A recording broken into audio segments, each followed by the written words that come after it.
तुम्हारे सारे त्योहार खाने पीने के हैं। मुहर्रम पे खिचड़ा, रबीउल अव्वल में बिरयानी, 11वीं में बड़े पीर साहब के नाम पर बिरयानी की डेग, रजब में कूंडे, शाबान में हलवा, रमजान में तो पूछो मत। आप ही के इलाके का है ना एक मौलवी झारखंडी, मान लिया ना। अरे हम लोग भी तो वही कहते थे, लेकिन अब मान लिया ना। क्या कहता है वो? हमसे पूछते हैं हलवा कौन किताब में है। अरे हलवा किताब में नहीं होता, हलवा कढ़ाई में होता है। अरे अल्लाह के बंदे, यही तो हम पूरी जिंदगी कहते आए हैं कि तुम्हारे पास किताब और सुन्नत की कोई दलील नहीं है हलवे की। वो खुद कहता है तुम ढूंढते रहो किताब में, हम खाते रहेंगे कढ़ाई। वो कोई मौलवी तो है नहीं, अरबी मदरसे का एक क्लास भी नहीं पढ़ा हुआ है। वो तो कपिल शर्मा समझ लो, या पाकिस्तान का उसको वो उमर शरीफ समझ लो, बस इससे ज्यादा उसकी कोई हैसियत नहीं। उसको इसीलिए बुलाते भी हैं। पटाखे के बारे में क्या बोलता है आप तो जानते ही है कि अगर शादी में पटाखा बजाना सुन्नत होता तो हम पटाखा थोड़ी, हम तो बम लेके जाते, बम समझी के घर में छोड़ देते, डायरेक्ट जन्नत। अब इससे बड़ा मजाक और क्या हो सकता है? तो मेरे भाइयों, अब लोग मानने लगे हैं कि हम जो हलवा खाते हैं उसकी किताबों सुन्नत में कोई दलील नहीं है, वो कढ़ाई है। तो ये तो हम पहले ही कहते हैं कि तुम्हारे सारे त्योहार खाने पीने के हैं। मुहर्रम पे खिचड़ा, जिंदगी भर सब खाओ, और जब तक जिंदा रहो पीर बन के मुरीद से खाओ, और जब मुरीद के यहां कोई मर जाए तो मरने वाले के नाम पे भी खाओ। वो मर गया, हाँ, अब उसकी आत्मा को शांति नहीं मिलेगी। तीजा कर, 10वां कर, 20वां कर, 40वां कर, और बेगैरत 40वां भी खाने के बाद कहता बरसी कर, हर साल खिला मरने वाले के नाम पे। मेरी एक चचेरी बहन की शादी हुई है जसवंत नगर, इटावा से थोड़ी दूर है मैं, और वो वहां एक भी अहले हदीस नहीं है। टोटल पूरे लोग टीटीएस। टीटीएस की फुल फॉर्म आप जानते ही होंगे, बताने की जरूरत नहीं। अरे बता देता हूं, किसी के बाप का क्या जा रहा है। टनाटन सुन्नी। तो एक बार वहां कोई गमी हो गई तो मैंने जोर दिया घर वालों ने कि जाओ बेटा चले जाओ, वहां दूर के रिश्ते, तुम्हारी बहनी लगती है वो, चले जाओ। मैं गया, मैंने कहा चलो जाने में क्या, आयादत तीमारदार वो उसमें जाने में कोई दिक्कत नहीं है। चला गया मैं, गया तो क्या देखा हूं, वहां एक ऊंची पगड़ी बांधे, लंबा चौड़ा मोटा ताजा एक मौलवी पहले से लेटा हुआ है, विराजमान है। तो हम जाके अपने बहन के यहाँ बैठ गए। वो पानी वानी चाय वाय बना के लाने लगी, और हम दूसरे ड्रेस में थे, टोपी ओपी नहीं पहने हुए थे। बहुत देर तक वो जाने क्या अगरबत्ती जला रहा था और ये सब कुछ जल रहा था। वहां पर बहुत सी खुराफातें हो रही थी। मैंने अपनी चचेरी बहन से कहा ये क्या है? कहा सब करते हैं, अब हमारे घर वालों ने कर दिया यहाँ रिश्ता, तो अब क्या करें, फंस गए तो फंस ही गए। तो हमने कहा ये कौन है ये मोटा आदमी जो बैठा हुआ है? तो अरे ये यहाँ का सबसे बड़ा मौलवी है, मैं नाम नहीं लूंगा। वो बहुत मुबारक मौलवी है, उसका नाम लेने से पहले हमें वुजू बनाना पड़ेगा। तो मेरे भाइयों, मैं चुप था, खामोश बैठा रहा, और थोड़ी देर के बाद वो कहने लगा ऐसा है, मेरी बहन से, ऐसा है कि इस मरने वाले के जितने भी कपड़े हैं, नए पुराने, घड़ी वड़ी जितनी भी चीजें हैं, सारी चीजें पैक करके हमें दे दो। तो कुछ चीजें जो पुरानी थी वो दे दी, कुछ चीजें ऐसी होती हैं जो औरतें भी रखना चाहती हैं निशानी के तौर पे, भाई अभी नहीं हम क्यों दें आपको। तो कहता सब दो। बहन ने कहा भाई मैं ये सब नहीं दे सकती। तो कहा कि नहीं दोगे तो कयामत के दिन ये आदमी नंगा उठेगा। अब मेरे सब्र का पैमाना लबरेज। मैंने दूर से ही बैठा हुआ था, मैंने कहा मौलाना साहब आप क्या कपड़े पहनकर उठेंगे? कौन बदतमीज? मैंने कहा भाई हदीस में तो आता कयामत के दिन सभी नंगे उठेंगे, और मैंने वो हदीस पढ़ दी।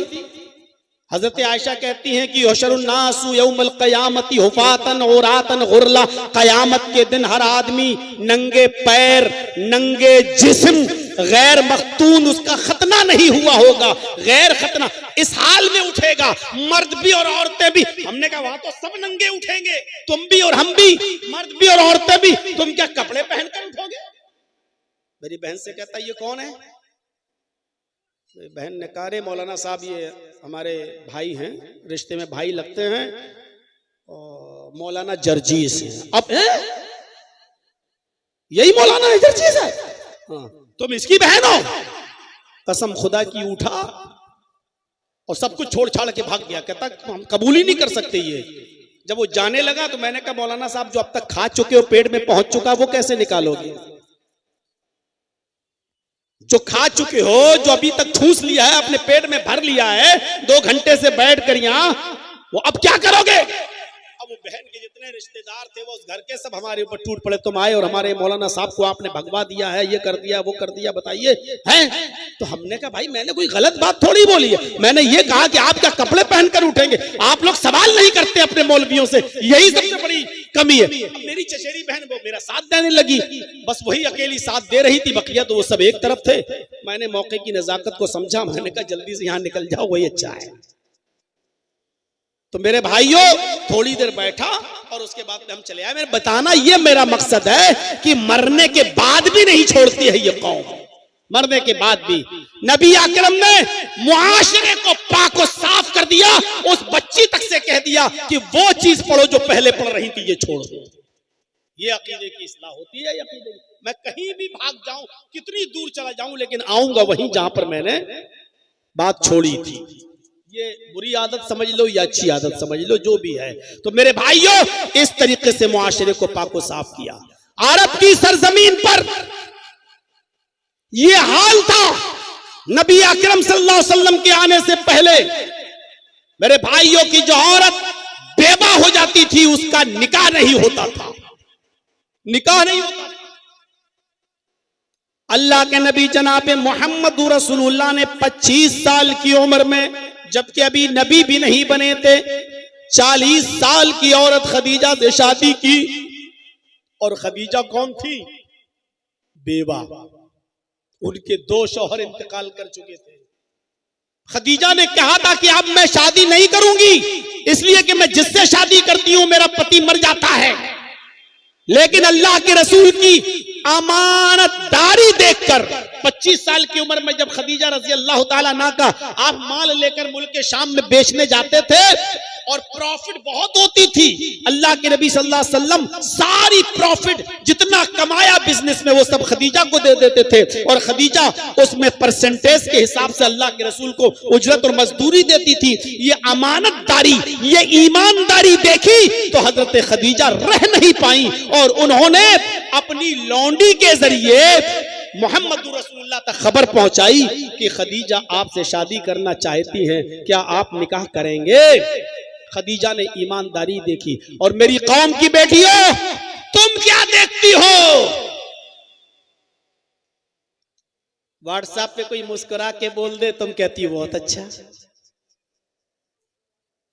मैसेंजर पे कोई इतनी जल्दी भरोसा कर लेती हो तुम, कुछ नहीं देखती हो कि इसका खानदान कैसा, इसका घर कैसा, इसका मकान कैसा, इसकी आदत कैसी, इसके रिश्तेदार कैसे।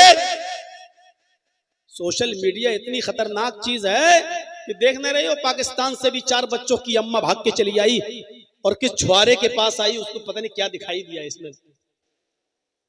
देख लो इस छछूंदर में क्या दिखाई दिया उसको। ये सोशल मीडिया का कमाल है, सोशल मीडिया का कमाल। तो हजरत खदीजा ने क्या देखा? ईमानदारी। 25 साल की उम्र में 40 साल की खदीजा से आपने निकाह किया, और फिर जब आपकी बीवी खदीजा का इंतकाल हो गया तो उसके बाद में आपने जितनी भी शादियां की आप ताज्जुब करेंगे, वो शादियां आपने जो की या तो बेवा से या तलाकशुदा औरत से। आपकी सिर्फ एक बीवी कुंवारी थी बस, जिसका नाम था आयशा। आयशा के अलावा जितनी भी बीवियां थी, हफ्सा जो उमर की बेटी थी, उनका शौहर खुनैस जंगे बदर में जख्मी हो गए थे और बाद में जख्मों की ताप न ला सके, इंतकाल कर गए। तो आपने खुनैस की बीवी उमर की बेटी हफ्सा से निकाह किया, वो बेवा थी। आपने सफिया से निकाह किया, वो भी मेरे भाइयों एक जंग में गिरफ्तार करके लाई गई, कैदी बनकर लाई गई, हिस्से में नबी की आई, लौंडी बनी, आपने आजाद कर दिया। फिर उसके बाद में आपने उनको अपने निकाह में ले लिया। हजरत सफिया से आपने निकाह किया। खदीजा के अलावा मैमूना, वो भी आपकी बीवी जो थी वो बेवा। ये आपने जितने भी निकाह किए या तो बेवा से या मुतल्लका, जिनसे तलाक हो चुकी थी, इनकी तलाक हो चुकी थी। तो आपने ये रस्म भी खत्म की कि लोगों, जो औरत का शौहर मर जाए वो औरत मनहूस नहीं होती है। इसका मतलब ये नहीं होता कि अब जो भी इससे शादी करेगा वो आदमी मर जाएगा या ये उसको डस लेगी। आपने इस बुरी रस्म को खत्म करने के लिए खुद आपने हजरत खदीजा से पहले निकाह किया, फिर आपने सफिया से किया, हफ्सा से किया, मैमूना से किया, आपने ये निकाह भी किए। एक और रस्म थी अरब के अंदर। वो रस्म क्या थी? मुंह बोले बेटे की बीवी को अपनी बहू समझना। जैसे हमने किसी को अपना बेटा बना लिया, है नहीं मेरा बेटा, लेकिन अपना बेटा उसको हमने बेटा मान लिया, चलो ये मेरा बेटा है, हम उसको खिलाए, हम उसको पिलाए, हम उसको अपने पास रखे हुए हैं। अब उसकी शादी भी हमने कराई, अब उसकी बीवी को हम अपनी बहू समझ रहे हैं। और अरब का यह अकीदा था, रस्म, कि उससे शादी नहीं कर सकता है उस लड़के का मुंह बोला बाप। ज़ैनब का निकाह अल्लाह के नबी सल्लल्लाहु अलैहि वसल्लम ने ज़ैद इब्ने हारिसा से कराया था। जानते हैं ना, ज़ैद जो हजरत खदीजा के गुलाम थे, और जब अल्लाह के नबी ने हजरत खदीजा से शादी की तो हजरत खदीजा ने ज़ैद को अल्लाह के नबी को दे दिया। और ज़ैद अल्लाह के नबी के इतने करीब थे कि जब ज़ैद के बाप और चचा ज़ैद को लेने आए, कहा अल्लाह के नबी मेरा बेटा आपके पास है। आपने कहा कौन? कहा ज़ैद, हम उसको लेने आए, आप मुंह खोलिए, आपको कितना पैसा चाहिए, हम पैसा देने के लिए तैयार हैं, लेकिन मेरा बेटा मुझे दे दो। अल्लाह के नबी ने कहा नहीं, आपका बेटा अगर है और आपके साथ जाना चाहता है और आपको अगर पहचान लेता है तो मैं उसको छोड़ने के लिए तैयार हूं, मेरी तरफ से कोई बंदिश नहीं होगी। आपने बुलाया, ज़ैद इधर आओ। ज़ैद आए। आपने कहा ये पहचानते हो ये कौन है? ज़ैद ने कहा ये मेरे बाप हैं, ये मेरे चचा हैं। अल्लाह के नबी ने कहा तुम पहचानते हो? कहा ये तुम्हारे बाप हैं। हाँ ये तुम्हारे चचा है। कहा? आपने कहा ज़ैद ये दोनों तुम्हें लेने आए और मैं तुम्हें छोड़ने के लिए तैयार हूं। ये बेचारे पूरी तुम गिरफ्तार कर लिए गए या कैद कर दिए गए या पकड़े गए या अगवा कर लिए गए और कई सालों से तुम्हारे माँ बाप परेशान थे, आज तुम्हें लेने आए हैं, मैं तुम्हें इनके हवाले कर रहा हूं, तुम जा सकते हो, तुम अपने माँ बाप के पास, अपने चचा, अपने रिश्तेदारों में जा सकते हो। ज़ैद रोने लगे। अल्लाह के नबी ने कहा क्यों रो रहे हो? कहा अल्लाह के नबी मैं आपको छोड़कर नहीं जाऊंगा। तब बाप ने कहा बेटा तू गुलाम बनकर रहेगा, मैं तुझे आजाद कराने आया, मैं लेने आया, और तू कह रहा है कि मैं मोहम्मद के पास रहूंगा, तू आजादी पर गुलामी को तरजीह देता है।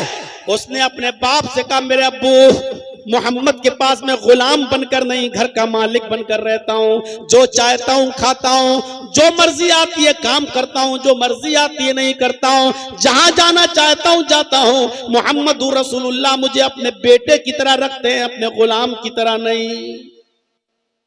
जब बेटे ने जाने से इनकार कर दिया ज़ैद ने, तब बाप खुशी खुशी चले गए। अगर हमारे घर से भी ज्यादा प्यार तुझे इस घर में मिल रहा है तो बेटे हम तुझे नहीं ले जा सकते, रहो तुम यहाँ। हंसते हुए गए, आए थे रोते हुए, हंसते हुए गए, है कि मेरा बेटा यहाँ खुश है। अल्लाह के नबी ने जब ये देखा कि जैद अपने माँ बाप के साथ नहीं गया मेरी मोहब्बत देखकर, तो जैद का हाथ पकड़ा और खाने काबा में ले गए और खाने काबा में ले जाकर लोगों में ऐलान किया, लोगों सुन लो, ये जैद आज के बाद मेरा बेटा है, मोहम्मद की वरासत में इसका भी हक है, यानी मेरी जब वरासत तकसीम होगी तो इसमें मेरे बेटे को भी हिस्सा मिलेगा। जब ये कहा तो अल्लाह ने कुरान की आयत नाजिल फरमा दी और उसमें फरमा दिया, नहीं, आपके बेटा कह देने से वो आपका बेटा नहीं हो जाएगा, उसका बाप वही कहलाएगा जो इसका बाप है। आप उसकी खिदमत कर सकते हैं, उसको अपने घर में पाल सकते हैं, पोस सकते हैं, बड़ा कर सकते हैं, लेकिन आप उसके बाप नहीं बन सकते हैं। अल्लाह ने मना कर दिया। फिर अल्लाह के नबी ने जैद का निकाह ज़ैनब से करा दिया। ज़ैनब में और जैद में ज्यादा दिन तक निभ न पाई, दोनों में खटास हो गई और हजरत ज़ैनब ने तलाक ले ली जैद से। हजरत ज़ैनब ने जैद से तलाक ले ली। जब ज़ैनब ने जैद से तलाक ले ली तो अल्लाह के नबी पर वही नाजिल हुई कि इस वक्त मुंह बोले बेटे की बीवी से कोई आदमी शादी नहीं करता है। अगर आप इसके साथ निकाह नहीं करेंगे तो अरब के अंदर ये दस्तूर बाकी रहेगा, लोग मुंह बोले बेटे को सगे बेटे की तरह समझेंगे और उसकी बीवी को सगी बहू की तरह समझेंगे। इस रस्म को तोड़ो।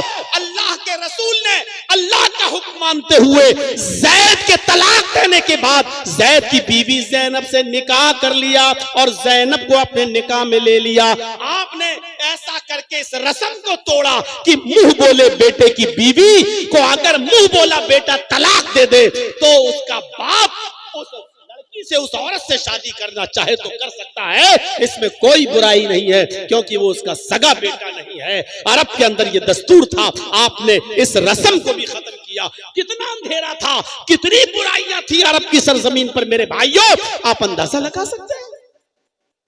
इन सबको आपने खत्म किया। शौहर और बीवी के दरमियान मैंने जो बताया वही हाल, रखना चाहता रखता, जब चाहता तब तलाक दे देता। अल्लाह के रसूल ने कैसी मोहब्बत करके दिखाई कि कुर्बानी का दिन है और गोश्त खा रहे हैं, उठाते मुंह तक ले जाते हैं, फिर वापस कर देते हैं, फिर मुंह तक ले जाते हैं, वापस कर देते हैं, फिर मुंह तक ले जाते हैं, वापस कर देते हैं। रोने लगे। हजरत आयशा कहती हैं आप रो रहे हैं। अल्लाह के नबी ने फरमाया, हाँ आयशा, आज मुझे अपनी बीवी खदीजा की याद आ रही है। आज खदीजा जिंदा होती तो आज कुर्बानी के दिन वो भी मेरे साथ बैठी होती और खाना खाती। हजरत आयशा कहती हैं उस बूढ़ी औरत को आप याद करते हैं जो 66 साल की उम्र में मर गई, इस दुनिया से चली गई, इंतकाल कर गई। आए अल्लाह के नबी, उस 66 साल की बूढ़ी औरत को आप याद करते हैं और हम जवान औरतें आपकी खिदमत में मौजूद हैं, आप हमसे फायदा उठाइए, आप उस बूढ़ी औरत को क्यों याद करते हैं? अल्लाह के नबी ने फरमाया, आयशा खामोश, तुम नहीं जानती हो, तुम नहीं जानती हो खदीजा कौन थी। तुम खदीजा का मुकाबला करना चाहती हो, नहीं कर सकती हो। खदीजा खदीजा थी और आयशा आयशा है, खदीजा की तरह तुम नहीं बन सकती हो। आयशा जब सारी दुनिया मोहम्मद को झुठला रही थी तो खदीजा अकेले मोहम्मद की तस्दीक कर रही थी। जब सारी दुनिया मोहम्मद के नबी होने का इनकार कर रही थी तो खदीजा अकेले अशहदु अल्ला इलाहा इल्लल्लाह व अशहदु अन्ना मुहम्मदन अब्दुहु व रसूलुहु पढ़ रही थी। जब सारी दुनिया मोहम्मद को पत्थर मार रही थी और मेरा सर फट रहा था, खून मेरे माथे से, पेशानी से टपक रहा था, तो अकेले खदीजा अपने सर का दुपट्टा फाड़ कर मेरा खून साफ कर रही थी। मेरा खून साफ करके मुझे ढारस दे रही थी और तसल्ली दे रही थी। आयशा, तुम खदीजा का मुकाबला नहीं कर सकती हो, खदीजा खदीजा है और आयशा आयशा है। इस तरीके से आप अपनी बीवी खदीजा के साथ रहे, इस तरीके से आपने रोल अदा किया।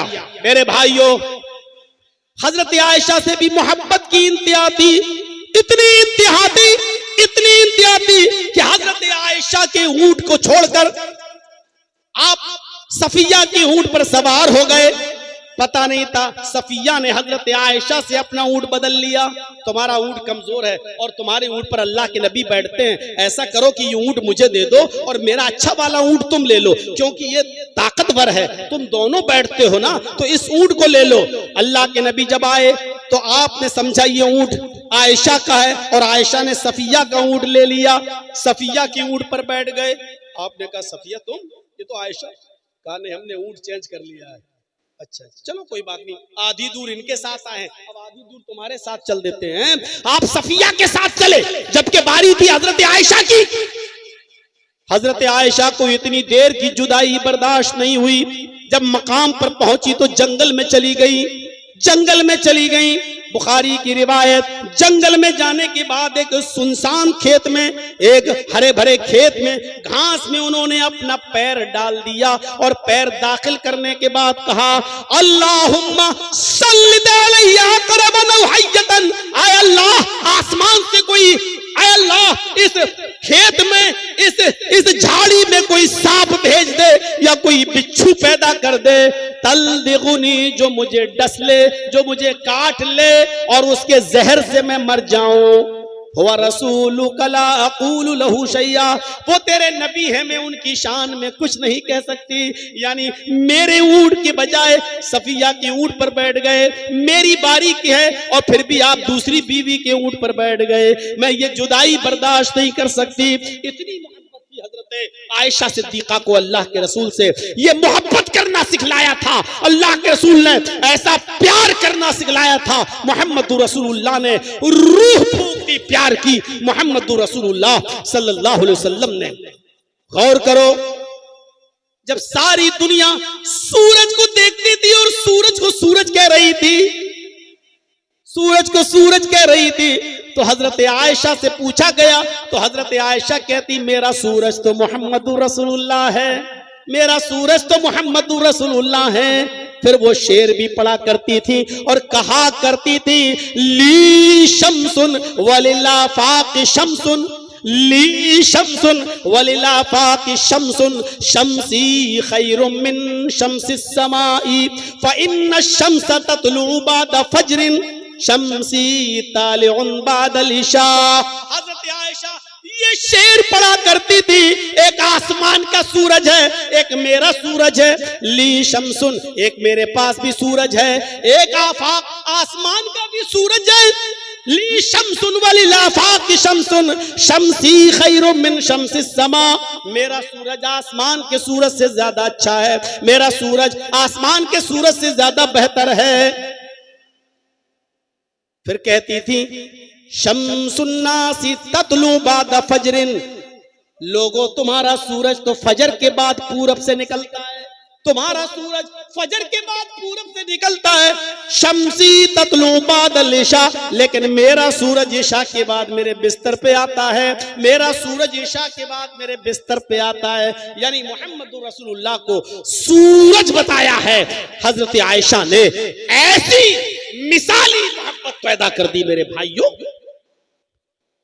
ये कितने रस्म और रवाज को खत्म किया मोहम्मद रसूलुल्लाह सल्लल्लाहु अलैहि वसल्लम ने।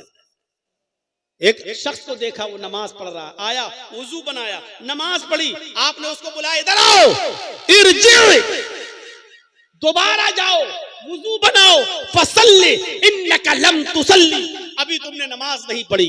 वो दोबारा गया, वुजू बना के आया, फिर नमाज पढ़ी, आपने कहा इरजी, फिर लौटो, वुजू बनाओ, दोबारा आओ, दोबारा नमाज पढ़ो, इन्नका लम तुसल्ली, तुमने नमाज नहीं पढ़ी। गौर करो, उसने 3-4 मरतबा वुजू बनाया, 3-4 मरतबा उसने नमाज पढ़ी।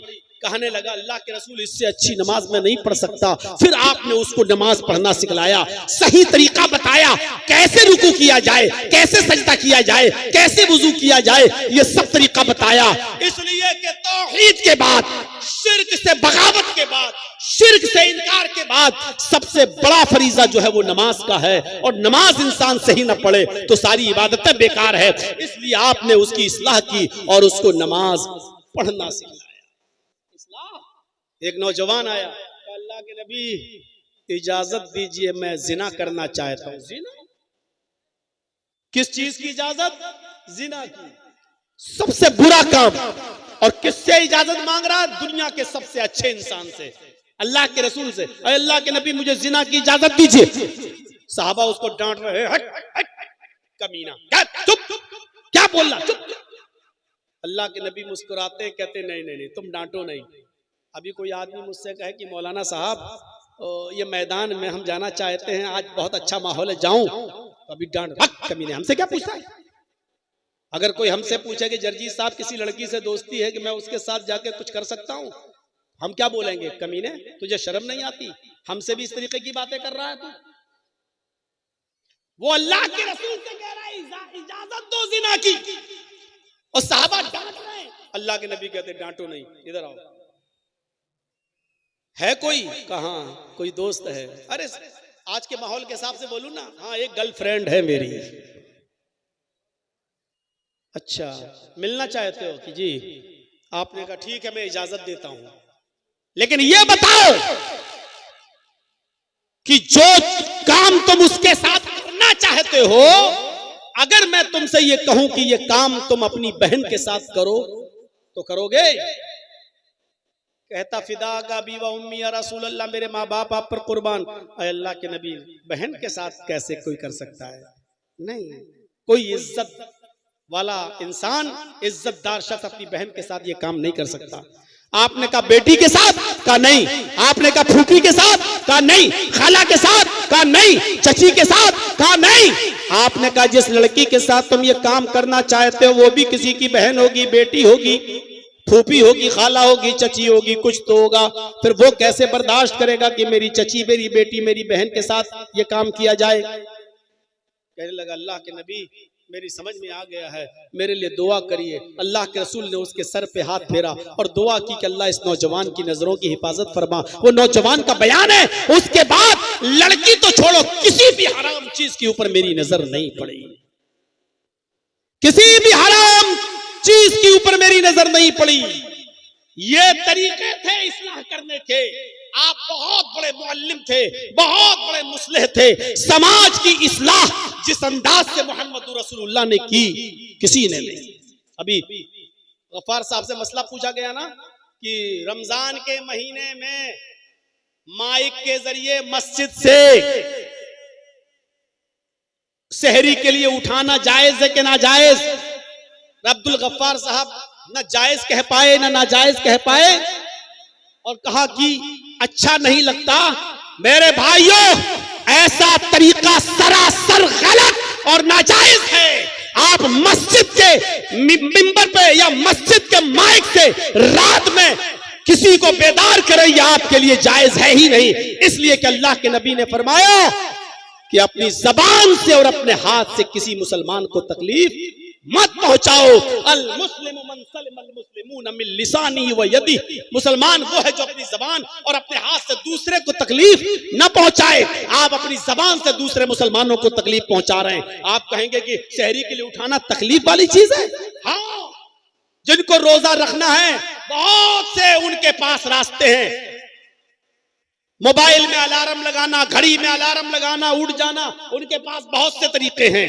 लेकिन आप माइक से क्यों आवाज देंगे, क्यों पुकारेंगे, क्यों चिल्लाएंगे? क्या सबके ऊपर रोजा फर्ज है? एक बूढ़ा बाप जिसको रोजा डॉक्टर ने मना कर दिया, पूरी जिंदगी अब वो रोजा नहीं रख सकता जब तक वो जिंदा है, उसके ऊपर रोजा है ही नहीं, वो फिदिया देगा बेचारा। एक मिस्कीन खाना खिलाएगा, आप माइक पकड़ के कहते हैं रोजेदार भाइयों उठिए और सहरी कीजिए, बनाइए। उस बूढ़े की आंख खुल रही है, वो नींद की गोली खाकर सोया हुआ है, डॉक्टर ने उसको नींद की गोली दी है, वो डिप्रान 10 mg 5 mg की खा के सोया, और आपकी माइक की आवाज सुनकर वो उठ गया। उसके ऊपर रोजा फर्ज नहीं है, वो फिदिया देगा। आपने उसकी नींद में डिस्टर्ब कर दिया। आप कौन होते हैं उसकी नींद में खलल करने वाले? एक औरत जिसको पीरियड आ रहा है रोजा नहीं रख सकती, आपके माइक की आवाज ने उसकी नींद में भी डिस्टर्ब कर दिया, उसको भी उठा दिया। वो बच्चे जिन पर रोजा फर्ज नहीं है, आपने उनकी भी नींद में डिस्टर्ब कर दिया। वो औरतें जो अपने बच्चों को दूध पिलाती हैं, शरीयत जिनको रुख्सत दे रही है कि वो रोजा छोड़ दे बाद में पूरा करें, आप उनके रोजे में डिस्टर्ब कर रहे हैं, उनकी नींद में आप डिस्टर्ब कर रहे हैं। मेरे भाइयों, जिन औरतों के पेट में हमल है, बच्चा है, आपने उनकी नींद में भी डिस्टर्ब कर दिया। शरीयत कहती है कि वो रोजा छोड़ दे, बाद में रखें। मेरे भाइयों, मुझे बताइए कि आप कौन सा सवाब का काम कर रहे हैं? आप मुसलमानों को तकलीफ दे रहे हैं। जिनके ऊपर रोजे की रुख्सत है, आप उनको तकलीफ दे रहे हैं, और तकलीफ किसी भी मुसलमान को देना जायज नहीं है आपके लिए। इसलिए रात में माइक से ऐलान करना, नाते पढ़ना और नज़्में पढ़ के उठाना, यह सरासर नाजायज है, गलत है। आप ये चीजें नहीं इस्तेमाल कर सकते हैं, आपके लिए शरीयत इस बात की इजाजत नहीं देती है। इसलिए जहां बहुत सी चीजों की इस्लाह हमारा मुआशरे में हम करेंगे, ये भी इस्लाह करना चाहिए। मेरे भाइयों, गौर से सुनिएगा। अज्ञान हेतु किरत मोह मदांधिकारम नाशम। मोहम्मद जब इस धरती पर आएंगे तो अंधेरे को नाश कर देंगे। मोह मदांधिकारम नाशम, यानी मोहम्मद के आने से पहले बहुत अंधेरा होगा, और अंधेरे को नाश करने वाले कौन होंगे? अंधेरे को मिटाने वाले कौन होंगे? मुहम्मदुर रसूलुल्लाह सल्लल्लाहु अलैहि वसल्लम। इसमें कोई शक नहीं। अरब की धरती पर कोई एक बुराई नहीं थी जिसको खत्म किया हो। अरब की धरती पर इतनी बुराइयां थी, इतनी बुराइयां थी कि एक इंसान दूसरे इंसान को खरीद लिया करता था और उसको अपना गुलाम बना लिया करता था। हमने किसी को खरीद लिया, वो मेरा गुलाम हो गया। किसी औरत को या लड़की को खरीद लिया तो वो मेरी लौंडी हो गई। इंसानियत को कुचला जा रहा था। इंसानियत की सूरत हाल ये थी कि इंसान जिसको अल्लाह ने सबसे अफजल मखलूक बनाया, लक़द खलक़नल इंसान फी अहसनी तक़वीम, हमने इंसान को सबसे बेहतरीन ढांचे में पैदा किया है। ये इंसान सबसे अफजल होने के बावजूद पत्थरों के सामने झुकता था, लकड़ियों के सामने झुकता था। दरख्त, जिस दरख्त से उसको बरकत नजर आती थी, उस दरख्त की पूजा की जाती थी, और जिस पत्थर की मूर्ति बना दी जाती थी, देवी देवता, उन पत्थरों को पूजा जाता था। सबसे अफजल मखलूक होने के बावजूद ये इंसान पत्थरों की और लकड़ियों की और दरख्तों की पूजा कर रहा था।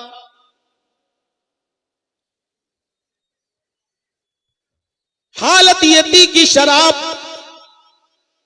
इतनी पी जाती थी कि जब उनके घर में कोई बच्चा पैदा होता तो उस बच्चे को मां का दूध या शहद नहीं पिलाया जाता, सबसे पहले उसके हलक में शराब के कतरे डाले जाते थे।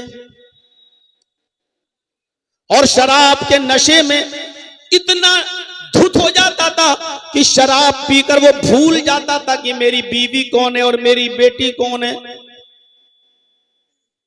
कभी कभी बीवी को छोड़कर वो बेटी ही का हाथ पकड़ लिया करता था। फख्र मबाहात का यह हाल था कि लोग कहते थे कि मैं तुमसे ऊंचा, वो कहता था कि मैं तुमसे ऊंचा, मैं तुमसे अफजल, वो कहता था कि मैं तुमसे अफजल, मेरी कौम सबसे ऊंची, वो कहता था कि मेरी कौम सबसे ऊंची। जुए में लोग रकम हार जाते थे तो मकान लगा देते थे, और मकान हार जाते थे तो बीवी लगा देते थे, और बीवी भी जुए में हार जाते थे तो जवान बेटी जुए में लगा दिया करते थे। औरतों की सूरत हाल ये थी कि उनको कपड़े पहनकर खाने काबा का तवाफ करने की इजाजत नहीं थी। बिल्कुल बरहना और नंगी होकर वो खाने काबा का तवाफ किया करती थी। कपड़े का एक तार भी उनके जिस्म पर नहीं होता था। अगर इन औरतों की जिंदगी में उनका मर्द मर जाए, शौहर मर जाए, तो कोई भी बेवा औरत से शादी करने के लिए तैयार नहीं था। वो इस औरत को मनहूस समझता था और यह अकीदा रखता था कि यह औरत अपनी जिंदगी में अपने आदमी को निगल गई, अब जो भी इससे शादी करेगा वो फलेगा नहीं, फूलेगा नहीं, यह औरत उसको भी डस जाएगी। शादियों के तरीके इंतहाई गलत और भयानक थे। निकाह करके घर में तो लाता था, लेकिन मिलना ना मिलना उसकी मर्जी होती थी। जो चाहे उसकी बीवी को ले जाए, उसके साथ रहे, खाए पिए और हम बिस्तरी करे। अगर उससे बच्चा ठहर जाए तो ये चाहे तो उसको बुला ले और चाहे तो ना बुलाए। ये शादी के बाद भी बीवी की ये कंडीशन थी।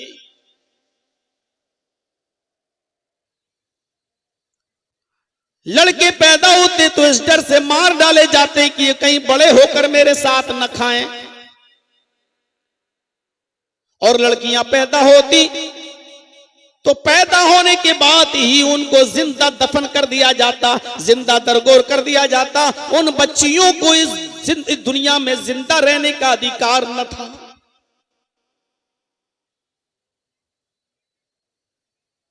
हम और आप सब मिलकर पूरे हिंदुस्तान में सारे मदरसे मिला लो, सारे मौलवियों को जोड़ लो, कई लाख मौलवी, कई हजार मदरसे, लेकिन अभी सिर्फ एक बुराई नहीं रुक पाई जहेज की। मोहम्मदुर रसूलुल्लाह ने मुआशरे को कैसे साफ किया, किस तरीके से मुआशरे को पाक किया, हम नहीं जानते। शराब धीरे धीरे हराम हुई, क्योंकि इतने रसिया थे शराब के कि अल्लाह के नबी सल्लल्लाहु अलैहि वसल्लम को हजरत उमर जैसे सहाबी ये कह रहे हैं, अरे अल्लाह के नबी शराब हराम करार दे दीजिए, शराब बहुत नुकसान पहुंचा रही है समाज में। लेकिन अल्लाह के नबी सल्लल्लाहु अलैहि वसल्लम हजरत उमर फारूक की बात भी नहीं मान रहे हैं। कह रहे हैं नहीं उमर, अगर शराब हराम कर देंगे तो ये लोग शराब इतनी आसानी से नहीं छोड़ पाएंगे। पैदा होते ही बच्चे के मुंह में शराब डाली जाती हो, इतनी शराब पीने वाली कौम ये शराब कैसे छोड़ देगी। हजरत उमर फारूक ने कई मर्तबा कहा अल्लाह के रसूल शराब हराम करार दे दीजिए, लेकिन अल्लाह के नबी कहते हैं कि नहीं। सोचिए कितना मुश्किल था शराब को हराम करार देना। पहली आयत जो शराब के सिलसिले में नाजिल होती है वो ये कि शराब और जुए में मुनाफे भी हैं, मनाफिउल लिन्नास। शराब के अंदर और जुए के अंदर कुछ नफा भी है, कुछ मुनाफा भी है, कुछ अच्छाई भी है, लेकिन इस्मुहुमा अकबरु मिन नफ़इहिमा, लेकिन इन दोनों का गुनाह इन दोनों के नफा से बढ़कर है। देखिए हराम नहीं करार दिया, सिर्फ ये बताया है कि इन दोनों का नुकसान नफे से ज्यादा है। यानी नफा तो है। आज हमारा नौजवान तबका जब शराब पीता है तो उसका मकसद क्या होता है, थोड़ा सुकून मिल जाएगा, शराब पी लेंगे तो हमारा टेंशन खत्म हो जाएगा।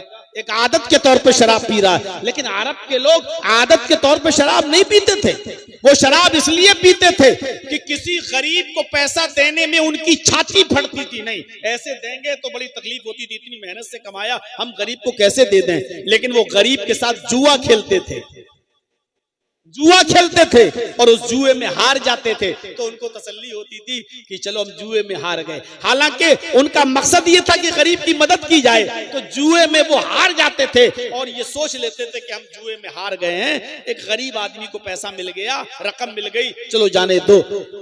शराब इसलिए पीते थे कि शराब का नशा चढ़ जाता था तो दौलत लुटा देते थे गरीबों में, फकीरों में। अब वो जब होश आता था तो कहते थे चलो शराब के नशे में लुटाया। ऐसे देने में तकलीफ होती थी, शराब के नशे में लुटा देते थे तो कुछ फायदा भी था। शराब पीकर गरीबों में पैसा देना, जुआ खेलकर गरीबों से जुआ हार जाना, कुछ मुनाफा था, लेकिन इन दोनों का गुनाह और इन दोनों का नुकसान नफे से ज्यादा। इसलिए फरमाया इस्मुहुमा अकबरु मिन नफ़इहिमा, इन दोनों का नुकसान गुनाह इनके नफे से ज्यादा है। अब बहुत से लोगों ने शराब छोड़ दी, लेकिन सब लोगों ने नहीं। अरे इसका नुकसान ज्यादा है, नफा कम है, हम इस्तेमाल नहीं करेंगे। अब देखिए दूसरी हालत क्या हुई। कुछ सहाबा जिसमें हजरत अली भी थे और अब्दुर्रहमान इब्ने औफ भी थे, एक घर में बैठे हुए खाना खा रहे थे और खाना खाते खाते शराब का दौर चलने लगा, शराब भी पीने लगे। सहाबा किराम ने शराब भी पी, जिसमें हजरत अली भी शामिल हैं, अब्दुर्रहमान इब्ने औफ भी शामिल हैं। एक अंसारी की दावत पर ये तमाम लोग शरीक हुए, खाना खाया और शराब का दौर चला। सबने शराब पी। अभी शराब हराम नहीं हुई थी इसलिए पी ली। शराब पीने के बाद नशा आ गया और नशा जब आया तो नमाज का वक्त भी हो गया। अब मगरिब की नमाज पढ़ने लगे ये लोग, शराब के नशे में है और मगरिब का वक्त हो गया। जब मगरिब की नमाज पढ़ने लगे तो एक सहाबी नमाज पढ़ा रहे हैं मगरिब की, और उस सहाबी ने नमाज पढ़ाते पढ़ाते गैरिल मग़ज़ूबि अलैहिम वलद्दाल्लीन यहां तक तो बिल्कुल सही पढ़ा। उसके बाद सूरह काफिरून की तिलावत करने लगे। कुल या अय्युहल काफिरून ला अअबुदु मा तअबुदून। लेकिन शराब के नशे में वो सहाबी क्या पढ़ गए? कुल या अय्युहल काफिरून नहनु नअबुदु मा तअबुदून, वो ये पढ़ गए। आए काफिरो है क्या? ला अअबुदु मा तअबुदून, मैं उनकी इबादत नहीं करता जिनकी इबादत तुम करते हो। लेकिन पढ़ क्या गए? नहनु नअबुदु मा तअबुदून, हम भी उनकी इबादत करते हैं जिनकी इबादत तुम करते हो। पूरा माना ही बदल गया। जब नमाज की हालत में कुरान गलत पढ़ा जाने लगा तब अल्लाह ताला ने यह आयत नाजिल फरमाई, या अय्युहल्लज़ीना आमनू ला तक़रबुस्सलाह व अंतुम सुकारा। ईमानो वालो, तुम नमाज के करीब न जाओ जब तुम नशे में हुआ करो। तब जब नशे में हुआ करो तब नमाज मत पढ़ा करो, नहीं नमाज के करीब मत जाओ। और उस वक्त तक नमाज ना पढ़ो जब तक तुम होश में ना जाओ। तुम्हारे मुंह से क्या निकल रहा है उसको तुम समझने लगो कि हम जो बोल रहे हैं वो क्या है। जब तक ये समझने न लगो तब तक नमाज मत पढ़ने मत जाओ। जब ये आयत नाजिल हुई तो अब बहुत से और सहाबा ने शराब छोड़ दी और इस आयत ने बहुत सी शराब छुड़वा दी। हालांकि हराम अब भी नहीं हुई, हराम अब भी नहीं हुई। सिर्फ ये कहा कि जब नशे में हो तो नमाज मत पढ़ो। अब सुबह 11 बजे कोई आदमी शराब नहीं पीता था। क्यों? शराब पिएंगे तो नशा आएगा, नशे में आ गए तो ज़ोहर का वक्त हो जाएगा, ज़ोहर का वक्त होगा तो जमात छूट जाएगी, छोड़ दिया। अब ज़ोहर के बाद शराब नहीं पीते थे, ज़ोहर के बाद शराब पिएंगे तो नशा आएगा, फिर असर का वक्त हो जाएगा, कहीं ऐसा ना हो कि असर की जमात छूट जाए। असर के बाद शराब नहीं पीते थे, मगरिब का वक्त आ गया और नशे में अगर हम हुए तो मगरिब की जमात छूट जाएगी। अब वो या तो ईशा के बाद शराब पीते थे या फजर के बाद शराब पीते थे। बहुत से लोगों की शराब इस कंडीशन में छूट गई। मदीने के अंदर अंसारी और मुहाजिरीन आपस में लड़ गए। शराब पीने के बाद मुहाजिरीन और अंसार लड़ गए। मुहाजिरीन ने शराब पी, अंसारियों ने भी शराब पी। मुहाजिरीन कहने लगे हम तुमसे अच्छे हैं, हमारे नबी हमारे कौमे कुरैश में आए हैं, हम कुरैशी लोग हैं, लिहाजा हम तुमसे अफजल हैं क्योंकि मोहम्मद रसूलुल्लाह हमारे खानदान में पैदा हुए। और अंसारी शराब के नशे में कहने लगे लो ये हमसे अच्छे हैं, भूखे आए थे मक्के से, नंगे आए थे मक्के से, हमने रहने के लिए घर दिया, हमने यहां अपनी लड़कियों की शादी इनके साथ की, हमने अपने कारोबार में इनको शरीक किया। ये भूखे और नंगे आने वाले हमसे अच्छे? अरे हम तुमसे अच्छे हैं, हमने तुम भूखों को खाना खिलाया, तुम्हें रहने के लिए घर दिया, ये झगड़ा इतना बड़ा शराब के नशे में कि अंसारियों ने भी तलवारें निकाल ली और मुहाजिरीन ने भी तलवारें निकाल ली। दोनों एक दूसरे को मारने के दर पे आ गए, एक दूसरे को कत्ल करने के दर पे आ गए शराब के नशे में। जब ये कंडीशन देखी तब शराब की हुर्मत का ऐलान होता है। इन्नमल खम्रु वल मैसिरु वल अंसाबु वल अज़लामु रिज्सुम मिन अमलि शैतान फज्तनिबूहु लअल्लकुम तुफ्लिहून। ऐ मुसलमानों, आज के बाद अब इस कंडीशन में यह हालत कि शराब पीकर तुम एक दूसरे की गर्दनें मारने लगे हो, एक दूसरे से अफजल करार देने लगे हो, जबकि हम इन तमाम खुराफातों को खत्म करने आए थे। कोई बड़ा नहीं, कोई छोटा नहीं, सब बराबर हैं, सबका बराबर का हक है। मैं ये तालीम लेकर आया था, लेकिन तुमने तो इस तालीम ही की धज्जियां उड़ा दी। अब शराब, जुआ और बुतों के नाम पर चलने वाले चढ़ावे और 500 के थाल के तीर, रिज्सुम मिन अमलि शैतान, ये सब शैतान की गंदगी हैं, हराम है ये सब तुम पर। फज्तनिबूहु, इज्तिनाब करो, इनसे बचो, लअल्लकुम तुफ्लिहून, ताकि तुम कामयाब हो जाओ। इतने मरहलों से गुजरने के बाद अल्लाह तबारक व तआला ने शराब को और जुए को हराम करार दिया है, मुआशरे से इस चीज का सफाया किया है। अब तो सुकून से बैठो मेरे भाई, अब तो सुकून से बैठो। 35 मिनट हो गए हैं मुझे बोलते हुए, तो मेरे साथियों गौर करो, इस तरह शराब हराम हुई। अरब के अंदर एक और रिवाज था जो मैंने अभी शुरू में बताया आपको।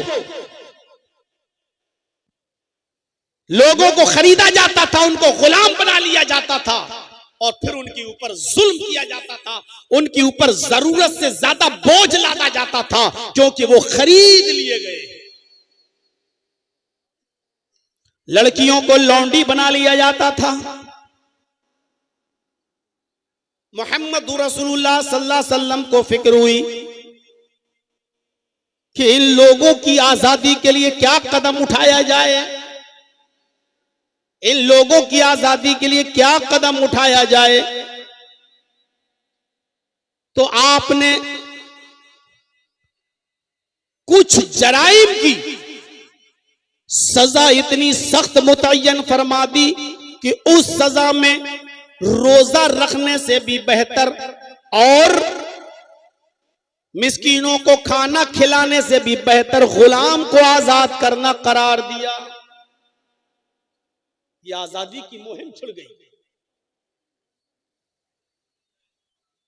कोई शख्स अगर अपनी मां से, अपनी बीवी से कह दे, अंते अलैया कज़हरे उम्मी, तू मुझ पर मेरी मां की तरह हराम है, जा हट, आज के बाद तुझे छूऊंगा नहीं, आज के बाद तुझे हाथ नहीं लगाऊंगा, तू मुझ पर मेरी मां की तरह हराम हो गई। अगर ये कह दे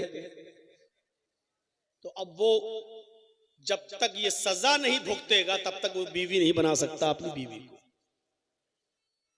अरब के अंदर ये दस्तूर था कि जब कोई शख्स अपनी बीवी से कह देता था कि तू मुझ पर मेरी मां की तरह हराम, तो मिल नहीं सकता था। अब वो मां की तरह खिदमत करना पड़ेगी उसकी। वो कहे पैर दबाओ तो दबाना पड़ेंगे, वो कहे मेरे कपड़े धुलो तो धुलना पड़ेंगे।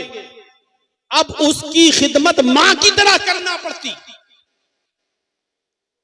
हजरत औस इब्न सामित ने अपनी बीवी खौला बिनते सालबा को यही तो बोल दिया था, अंते अलैया कज़हरे उम्मी, किसी बात पर गुस्सा होकर कि तू मुझ पर मेरी मां की तरह हराम हो गई। तो खौला बिनते सालबा ने अल्लाह के नबी सल्लल्लाहु अलैहि वसल्लम से गुजारिश की कि कोई रास्ता निकालिए।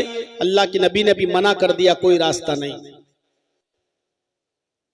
वो जब मस्जिद नबवी के अंदर गई और 2 रकात नमाज पढ़ी और दुआ मांगी, आए अल्लाह मेरे और मेरे शौहर के दरमियान कोई रास्ता निकाल, अगर तू रास्ता नहीं निकालेगा तो कौन रास्ता निकालेगा। तब अल्लाह ताला ने इस रस्म को खत्म करने के लिए और अपनी बीवी को, जिसको मां बोल दिया गया है, उसको दोबारा बीवी बनाने के लिए एक सजा मुतय्यन कर दी। ये सजा भुगतने के बाद ही तुम बीवी बना सकते हो।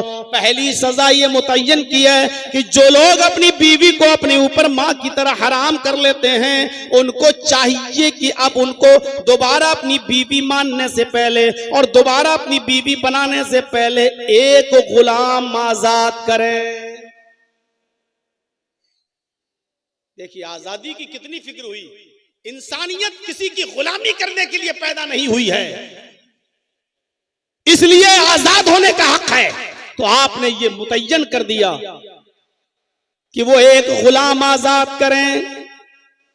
और गुलाम बहुत महंगा होता था, इतनी कीमत किसी के पास अगर ना हो, इतना महंगा गुलाम ना खरीद सके और गुलाम आजाद ना कर सके, तो फिर दूसरा ऑप्शन ये दिया कि 60 रोजे रखे, वो भी पे दर पे कंटिन्यू रेगुलर रोजे रखे 60। और तीसरा ऑप्शन ये दिया, अगर 60 रोजे रखने की भी ताकत ना हो तो 60 मिस्कीनों को खाना खिलाए, 60 मिस्कीनों को एक टाइम खाना खिलाए। अब चाहे एक दिन खिला दे 60 को बुलाकर, या एक एक करके 60 दिन खिलाए, या 10-10 करके 6 दिन खिलाए, या 30-30 करके 2 दिन खिलाए। जब तक 60 पूरे नहीं हो जाएंगे अपनी बीवी से मिल नहीं सकते। 60 पूरे कर लो तब तुम्हारी बीवी बन जाएगी, अब तुम जा सकते हो अपनी बीवी के पास। गुलाम की आजादी ये वो कर रहा है जहां अरब के अंदर गुलाम बनाने का रवाज था, उन पर जुल्म करने का रवाज था। और इसी तरीके से एक जुर्म वो जो अभी अब्दुल गफ्फार साहब से पूछा गया था सल्फी से मसला कि रोजे की हालत में अगर कोई शख्स अपनी बीवी से हम बिस्तरी कर ले तो, मैं तो हाशिम भाई से कह रहा था लगता है ये करना चाहता है, या हो सकता है कि कभी कर लिया हो। कई मर्तबा तो ये मसला मैं खुद बयान कर चुका हूं और अभी तक वही मसले पूछे जा रहे हैं। जो शख्स रोजे की हालत में अपनी बीवी के साथ हम बिस्तरी कर लेता है तो ये रोजा दोनों का बेकार हो जाता है, मर्द का भी बेकार, औरत का भी बेकार, दोनों का रोजा, ये रोजा खत्म हो गया। अब सजा, ये रोजा तो बाद में रखना ही पड़ेगा। ये रोजा जो इस कंडीशन में तुम मिले हो रोजे की हालत में अपनी बीवी से, ये दोनों का रोजा खराब, मर्द का भी औरत का भी। अब सजा सुनिए, सजा क्या है। अब सजा सिर्फ मर्द को मिलेगी या सजा औरत को भी मिलेगी? इस सिलसिले में सही मसला यह है कि अगर रोजे की हालत में उसने अपनी बीवी से अगर हम बिस्तरी की है और बीवी भी राजी थी, बीवी भी एग्री थी कि अच्छा आओ ठीक है मिल लेते हैं, अगर वो, इसको भगाओ, तो इस नालायक को भगाओ यहां से। अबे मैं कोई लड़की हूं जो मेरे ऊपर लाइट मार रहा तू?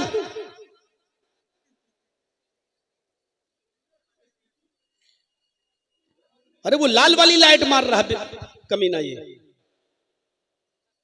तुझे इतनी भी अकल नहीं है, ये लड़कियों पे मारी जाती है। कोई तेरी बहन बेटी पे मार रहा होगा, जाके पता लगा। अब अगर लाइट आई तो ऐसा जवाब दूंगा, ऐसा बोलूंगा कि भाग जाओगे शर्म की वजह से यहां से।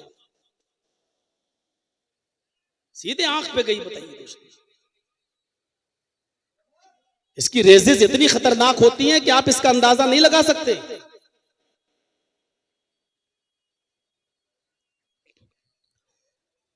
तो मेरे भाइयों, अगर बीवी भी राजी थी तो दोनों पर कफारा है,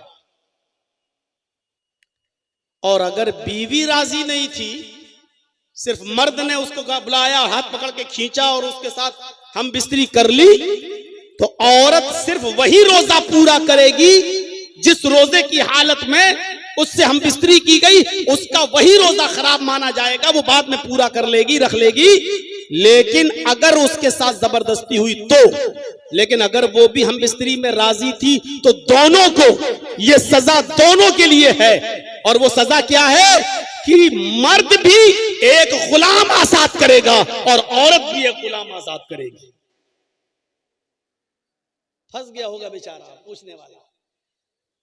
अब सोच रहा होगा कि अब तो वही जानता होगा कि दोनों राजी थे कि एक राजी था। अब तो वही जानता होगा ना। तो एक गुलाम आजाद करेगा मर्द, और अगर औरत भी राजी थी तो वो भी एक गुलाम आजाद करेगी। देखिए गुलाम को आजाद करने पर कितना जोर दे रहे हैं मोहम्मद रसूलुल्लाह सल्लल्लाहु अलैहि वसल्लम। इस गुलामी की जंजीर से निकालने की क्या मुहिम चलाई अल्लाह के नबी ने। और अगर एक गुलाम आजाद करने की ताकत ना हो तो वही 60 रोजे मुसलसल कंटिन्यू पे दर पे। अगर सिर्फ मर्द राजी था औरत नहीं तो सिर्फ मर्द पूरे करेगा, औरत सिर्फ वही एक रोजा पूरा करेगी, बकिया 60 नहीं। लेकिन अगर औरत भी राजी थी तो औरत वो रोजा भी पूरा करेगी और बाद में 60 रोजे भी मुसलसल कंटिन्यू पे दर पे वो भी रखेगी। और अगर रोजा रखने की भी ताकत नहीं है तो फिर 60 मिस्कीनों को खाना खिलाएगा, ये मर्द भी। और अगर औरत रजामंद थी तो औरत भी, और औरत राजी नहीं थी तो औरत फिर 60 मिस्कीनों को खाना नहीं खिलाएगी। तो गुलामी की जंजीरों को इस तरीके से तोड़ा गया है मेरे भाइयों। ये मुहिम चलाई थी मोहम्मद रसूलुल्लाह सल्लल्लाहु अलैहि वसल्लम ने। हजरत उमर फारूक रज़ियल्लाहु ताला अन्हु एक जंगल में थे और वहां एक चरवाहा बकरियां चरा रहा था। हजरत उमर फारूक को भूख लगी, आप अपने साथियों के साथ उसके पास गए। आपने कहा क्या तुम बकरियां चराते हो? उसने कहा हाँ। आपने कहा बिअनी शातन, क्या एक बकरी बेचोगे? उसने कहा नहीं, ये बकरी मेरे मालिक की है, मैं नहीं बेच सकता, मैं तो गुलाम हूं अपने मालिक का, मैं नहीं बेचूंगा। हजरत उमर ने कहा बकरी एक मुझे बेच दो, मैं इस बकरी को ज़िबा करने के बाद उसकी खाल उतार कर तुम्हें दे दूंगा। तुम अपने मालिक से ये कह देना कि जंगल में बकरियां चराते चराते दूर निकल गया और एक भेड़िए ने एक बकरी को मार डाला। भेड़िए ने एक बकरी मार डाली, एक बकरी खा गया। तुम्हारा मालिक तुम्हें कुछ नहीं बोलेगा क्योंकि जंगल में अक्सर भेड़िए बकरियों पर हमला करते रहते हैं। उसने हजरत उमर को देखा, वो जानता नहीं था कि ये अमीरुल मोमिनीन है, ये हजरत उमर है, वो पहचानता नहीं था। हजरत उमर फारूक की बात सुनकर हंसने लगा, कहने लगा अरे जाओ यार अपना काम करो। वो फिर बकरियां चराने लगा। हजरत उमर ने उसका इम्तिहान लिया, क्यों नहीं बेचोगे? तुम जितनी कीमत मांगोगी उतनी कीमत तुम्हें दे दी जाएगी। अरे गुलामी करते हो, तुम भी उन रुपयों के उस दिरहम के मालिक बन जाओगे जो मैं तुम्हें दूंगा। बताओ कितने दिरहम लोगे? अपने मालिक से झूठ बोल देना, एक बकरी भेड़िया खा गया। उसने जब दोबारा हजरत उमर फारूक से ये सुना तो चीख कर कहने लगा आइन अल्लाह, आइन अल्लाह, फिर अल्लाह कहाँ है, फिर अल्लाह कहाँ है? यानी मैं अपने मालिक से तो झूठ बोलकर बच जाऊंगा, लेकिन कयामत के दिन मैं अल्लाह से कैसे झूठ बोलूंगा? कयामत के दिन मैं अल्लाह को क्या जवाब दूंगा? हजरत उमर फारूक की आंखों में आंसू आ गए और आपने उसको कुछ नहीं बोला। फिर आप जब वापस आए तो दूसरे दिन आपने उसके मालिक को भी और उस गुलाम को दोनों को बुलाया। जब दोनों दरबारे खिलाफत में पहुंचे तो वो गुलाम डर गया, सोचने लगा अरे ये तो अमीरुल मोमिनीन है, कल मैंने इनको बकरी नहीं बेची, आज पता नहीं ये मुझे क्या सजा देंगे। हजरत उमर ने कहा आए इस गुलाम के मालिक, क्या ये गुलाम तुम्हारा है? कहा जी। क्या इसको बेचोगे? कहा नहीं। कहा तुम जितनी कीमत मांगोगे उतनी कीमत दी जाएगी, लेकिन इस गुलाम को मेरे हवाले कर दो। जब उसने ये सुना कि मुंह मांगी कीमत मिल रही है तो उसने जितना रकम मांगी हजरत उमर ने उतनी रकम उसको दे दी और उस गुलाम को खरीद लिया। वो समझा कि आप मुझे उमर गुलाम बनाकर रखेंगे, लेकिन जब मालिक चला गया गुलाम बेचकर, हजरत उमर ने उस गुलाम को आजाद कर दिया और कहा कि तुमने कल जो कहा आइन अल्लाह, आइन अल्लाह, अल्लाह कहाँ है? अल्लाह के डर की वजह से, अल्लाह के खौफ की वजह से तुमने उस बकरी को नहीं बेचा, जबकि दौलत तुम्हें मिल रही थी, रकम तुम्हें मिल रही थी, इसके बावजूद तुमने नहीं बेचा। तुम उमर से नहीं डरे, उमर के रब से डरते हो, इसलिए मैं तुम्हें आजाद कर रहा हूं। जाओ, अब तुम आजाद हो।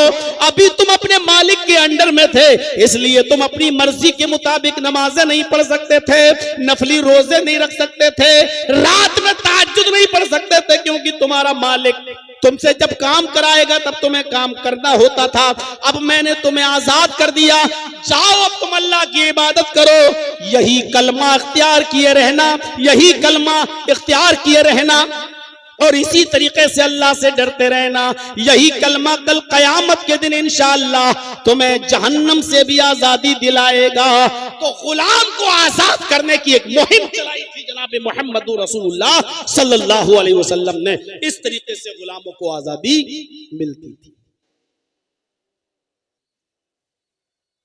एक और चीज पर नजर डालिए, इंसानियत पैरों तले रौंदी जा रही थी। वह कर्रमना बनी आदम, हमने इब्ने आदम को, हमने आदम की औलाद को बाइज्जत बनाया। सबसे ज्यादा बाइज्जत कोई मखलूक है तो इंसान है, और अल्लाह ने सारी इंसानियत के बारे में कहा वह कर्रमना बनी आदम। सिर्फ मुसलमान को नहीं, वह कर्रमना बनी आदम, हमने आदम के हर बेटे को मुकर्रम बाइज्जत बनाया है। लेकिन ये दरख्तों के सामने झुकने, पत्थरों के सामने झुकने लगे।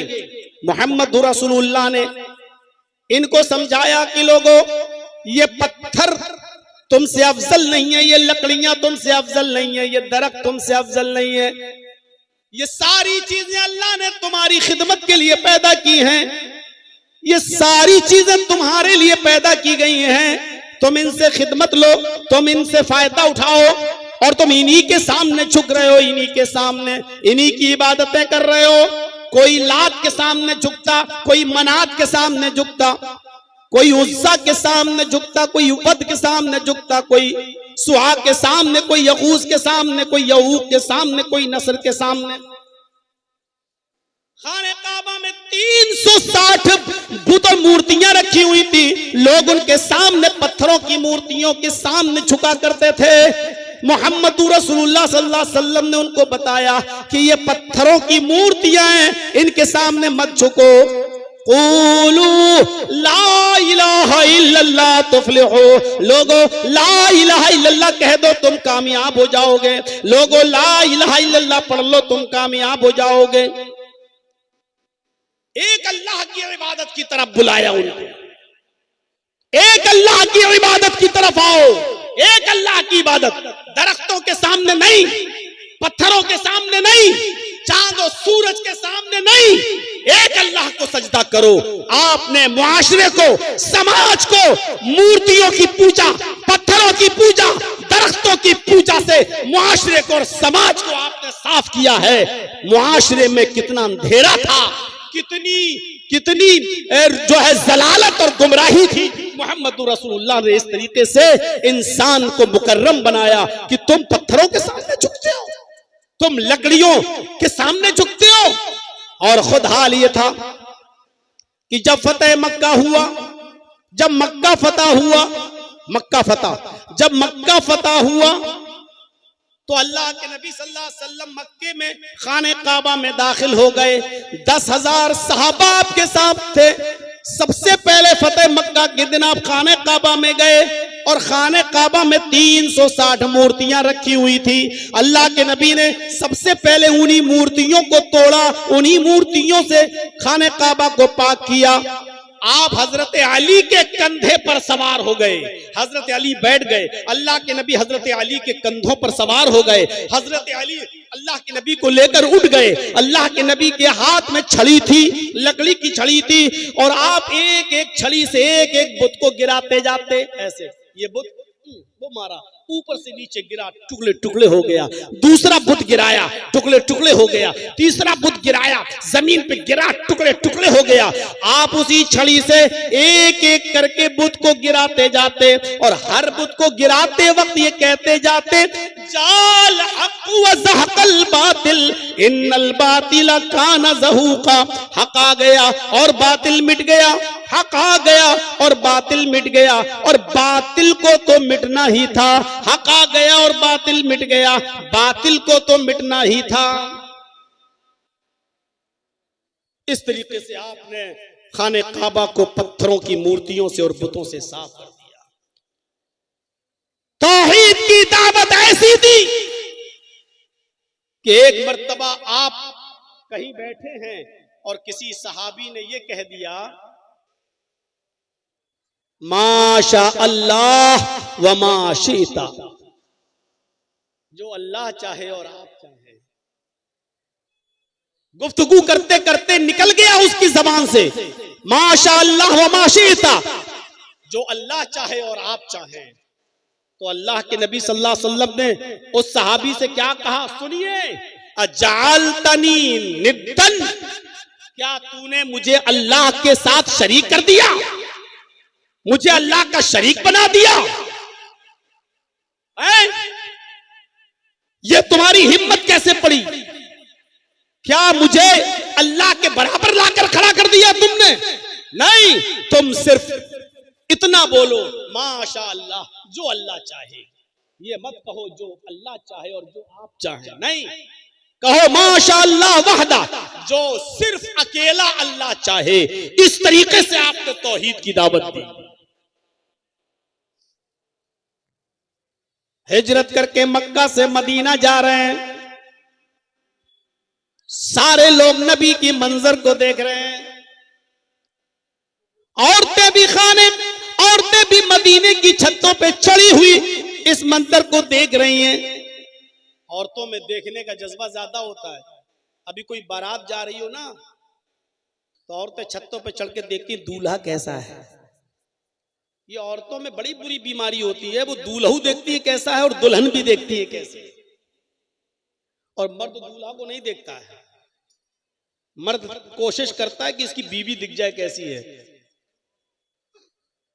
और देखने के बाद कहता है पहलुए हूर में लंगूर, खुदा की कुदरत, इस लंगूर को हूर कैसे मिल गई। वो एक अलग बात है। औरतें आज छतों पे चढ़ गई, नबी आ रहे हैं, अल्लाह के रसूल मक्के से मदीना आ रहे हैं, अब हमारे यहां रहेंगे, नबी को देखना चाहती है, और अल्लाह के रसूल अपनी ऊंटनी पर बैठे हुए हैं और तशरीफ ला रहे, चल रहे, बराबर आ रहे हैं अल्लाह के नबी। छोटी छोटी बच्चियां ढोल बजा रही हैं, छोटी छोटी बच्चियां दफ बजा रही हैं, दफ ढोल, ऐसे ढोल दफ बजा रही हैं, और बजाते हुए ये गीत गा रही हैं, तलाल बद्रु अलैना मिन सनय्यातिल वदाई वजब शुक्र अलैना मादा लिल्लाहि दाई। आज 14वीं रात का चांद फारान की चोटियों से चमककर हमारे शहर में नमूदार हुआ है। हम तो अल्लाह का जितना भी शुक्रिया अदा करें कम है। अल्लाह के नबी उन बच्चियों की जबान से जब ये शेर सुनते हैं तो मुस्कुरा रहे हैं, हंस रहे हैं।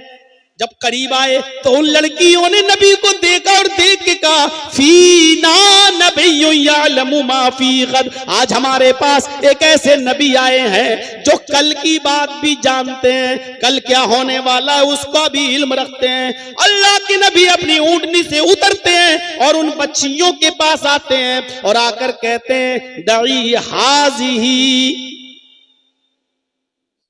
वक़ूली कुंत तकूलीन माँ कुंत तकूलीन। आए बच्चियों, ये जुमला जो पढ़ रही हो वो तुम छोड़ दो। हमारे दरमियान एक ऐसे नबी आए जो कल की बात भी जानते हैं, ये जुमला ना पढ़ो, ये जुमला छोड़ दो। जो तुम पहले पढ़ रही थी वही पढ़ो, तलाल बद्रु अलैना मिन सनय्यातिल वदाई वजब शुक्र अलैना मादा लिल्लाहि दाई। ये जुमला पढ़ो, ये न कहो कि हमारे पास एक ऐसे नबी आए जो कल की बात जानते। अल्लाह की कसम, कल का इल्म मुझे नहीं है, कल मैं जिंदा भी रहूंगा या नहीं ये मुझे इसका भी इल्म नहीं है। है, कल मैं सेहतमंद रहूंगा या बीमार हो जाऊंगा मुझे इसका भी इल्म नहीं है। आपने उन बच्चियों को भी अकीदे से पाक कर दिया और ये अकीदा उनके जहनों से निकाल दिया, क्योंकि छोटे छोटे बच्चों को जो पढ़ाया जाता है बड़े होकर भी वो चीजें उनके दिमाग में बैठी रहती है, नहीं निकलती है। अच्छा बताओ, शुरू से देखते चले आ रहे हो ना, नमाज पढ़ने के बाद हाथ उठाकर दुआ मांगते थे ना, इमाम साहब भी और मुक्तदी भी सब। कितना मुश्किल काम था इसको हटाना। हमसे पूछो 20-22 साल पहले जब तकरीरें करने आता था कलिया चक और मौजमपुर के इलाके में, कितना मुश्किल काम था। लोग कहते थे ये लोग नए नए मौलवी पैदा हो गए हैं, हमारे बाप दादा करते आए, ये लोग कहते बिदअत है, ये लोग कहते मना है। कितना मुश्किल काम था, क्योंकि जो बाप दादा के जमाने से चला रहा है, जो बचपने से हम करते चले आ रहे हैं, उसको छोड़ना बड़ा मुश्किल होता है, बड़ा मुश्किल। अगर आज ये बच्चियां अगर ये अकीदा रख लेंगी अपने अंदर, तो फिर बुढ़ापे तक ये अपने दिमाग से नहीं निकाल पाएंगी, अपने दिमाग से नहीं निकाल पाएंगी।